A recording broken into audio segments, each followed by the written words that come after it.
আমাদের এই এরিয়ায় মনে 7 বার না 8 বার আগুনের কাণ্ড কারখানা হইল। এই ঝড়টা তোলা লাগবে।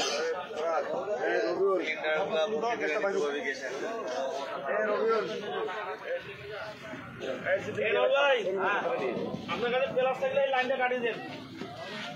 না আপনি কেন কাটবেন? ও অফিস আসবে, অফিসের লোক আসবে না, লাইনটা থাকবে না, কাটে দিয়া লাইন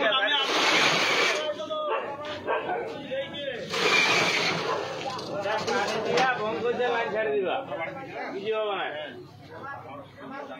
লাইনটা কাটে কারেন্টটা পাবে না তো, লাইন তো আছে না। সব ধুলা দিলে পানি ছেড়ে তো যাবে না, কারেন্ট অবস্থা না ধুলা বালি আর ওই মিটারটা তো পেটাই দিচ্ছে, মানে এটা তুলেছে এই সিস্টেমে যখন অল্প আগুন ছিল এইখানে, তখন আমি পানি দিতে চাই না, পরে চিন্তা করলাম পানি ছিটালে আমি বাবা বাঁচতেন না। হ্যাঁ, যত মানে ধুলা, এটা নিয়মে হচ্ছে ধুলা। পরে এই যে দীপক ভাই এখানে ব্যানার দেখলাম ওনার দোকানের সামনে, ওনার নাম্বার নিয়ে ফোন দিলাম। দীপক আমাকে দিল। হ্যাঁ, তারপর তো দোকানের ভিতরে লোক আছে, আমরা তো আর জানি না ভাইয়া, জানলে তো ওনাদেরকে ডাকাইলাম। দোকানের ভিতরে আবার লোকও ছিল।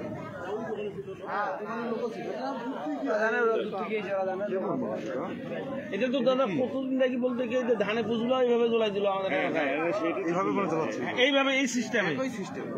ওখানেও কয়েল পাওয়া গেছে, মুসুরি পাওয়া গেছে, মানে এই সিস্টেমে।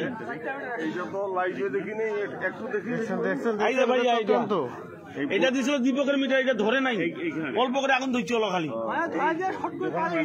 এই যে আসাদুজ্জামান, মোহাম্মদ আসাদুজ্জামান।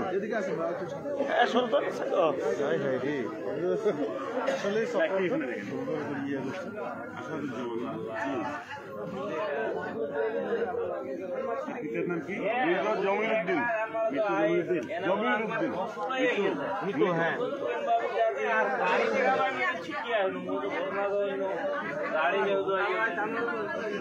এটা গ্রাম কি? গ্রাম ভবানীনগর।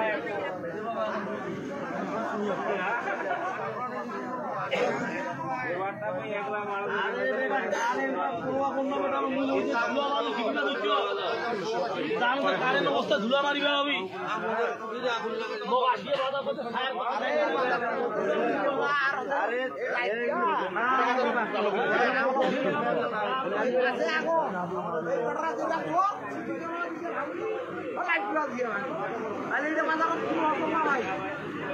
যারা চোর ওই বেটারা স্মৃতি ক্যামেরা দিয়ে ভাঙি, চেয়ারম্যান পালাইয়ে ভালো কথা, এইলা কি করছে এখন? এই দেখো তুমি আজ এটি আগুন কাজ আগুন বাজারের দিকে আছে, ওরাই ভাঙি দিছে। ঠিক আছে, তবে সালার বেটা এইলা 10 বছর চলবে, পাতিগুলা স্মৃতি ক্যামেরা গুলা বাজার চোরা ওইলা কামড়া চলো।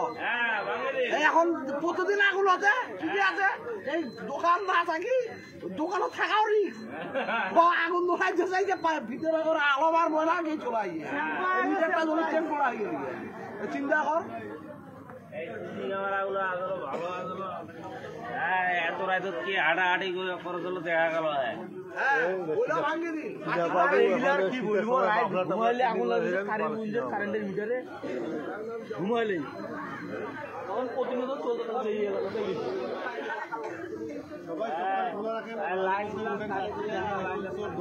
বেশিরভাগ তো রাত 12টার পর থেকে শুরু, রাত 12টা থেকে 1:30, এই একদম ঘড়ি ঘন্টা এই পয়েন্টে। এটা কয়টার দিকে ঘটনা হয়েছে?